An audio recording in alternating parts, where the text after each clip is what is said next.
Remember when I talked when Jussie Smollett happened? Anybody remember what I told you guys to help you guys see patterns? I said Jussie Smollett it wasn't a psyop. It was him going off book because you can't get blacks to riot in the winter. Remember that? In the winter in Chicago, you can't get black people to riot. Every time there's a black riot, it has to be in the summer. It's the exact opposite for white people. Remember I said all this? To get white people to riot, you do it in the winter when they're all cooped up. I remember, says Cod. Yeah. If you're going to plan a psyop in Canada, you do it in the winter because white people are sitting around all winter doing nothing and they're bored. And the whole give me freedom is just a energy. They would be just as happy going cross-country skiing. It's about, I know, so I'm going to do a better job today explaining what a psychological operation is. Okay, you're harnessing authentic energy. So yeah, I'm sure there's people at this riot or protest or whatever you want to call it. It will be demonized. It already is.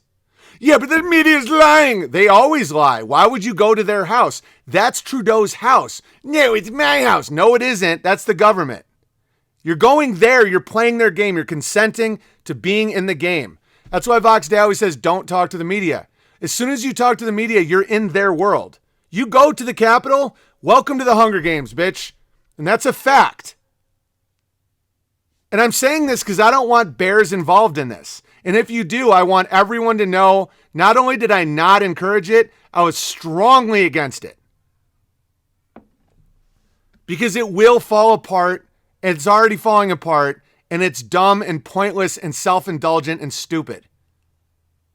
Making themselves a target? You're begging to be a target. Okay, listen to the newest Crow 777 about the mother whose child was going to a school of 6,000 kids. And the kid is the only one without a mask. And she did all the paperwork and all the affidavits and knew herself, knew her soul, knew her child's soul. And her kid is sitting there without a mask to this day. And no one says shit.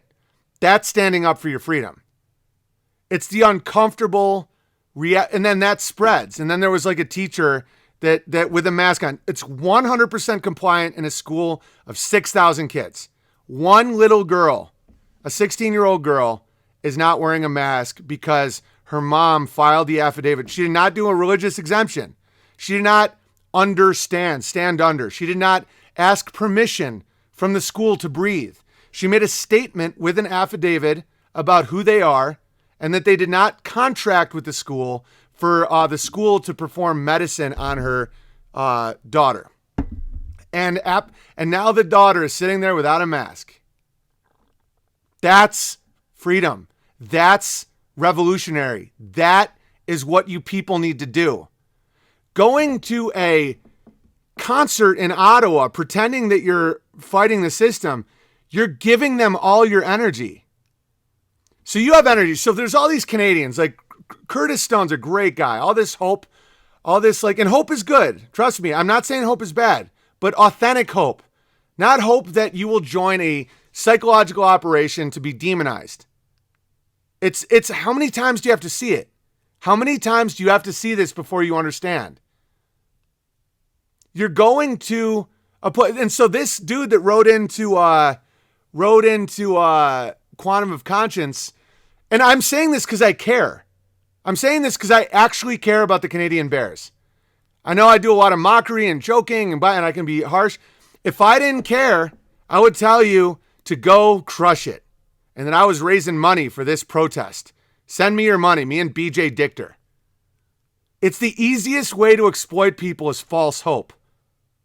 I don't exploit you. I never will. And so if you want to get angry at me because I'm buzzkilling your euphoria over nonsense, then just skip ahead. Don't listen to this episode. Go have fun. Go to I would never, ever in a million years go to Ottawa right now. That is a war zone. You're in a game, and I don't know what they're going to do. It's like Squid Games. You're either going to be demonized, killed, I don't know, or nothing happens and you just wasted your money and energy. Who knows? I don't know, but all I know is you ain't in control anymore. that ship has sailed, and all that love and freedom and all that you guys are feeling, you're trying to get freedom without the responsibility. You want to sit around for 2.5 years doing nothing and cucking and wearing your little mask and all that, and then it all explodes like you're orgasming. That's why it's called edging. Edging for the squirt. I've explained this to you guys a million times. So then you go and you feel the euphoria of all the fucking freedom that you've been neglecting for 2.5 years. But for what reason? So now that the supply chains are broken in Canada, so let's say a lot of people in Canada start starving. Now you're the reason they're starving. It's not really you. Truckers didn't stop trucking. This is a lie. That's why I focus so strongly on the trucker narrative, because I know for a fact it isn't true. And they are immigrants doing long-haul trucking, not people who own trucks, guys. Of course those are mostly white people. That's a white guy truck. A semi-truck is not being driven by white, quote-unquote, white people. Not that even matters, really. But I'm just letting you know that people from foreign countries who come to America are not here to be kicked out and imprisoned. They're getting paid for it. Barricade Garage says, do you need a convoy to go to your house and tell you to stop being a bitch? Exactly. You're going to your ex-girlfriend's house to ask if you can fuck a new girl.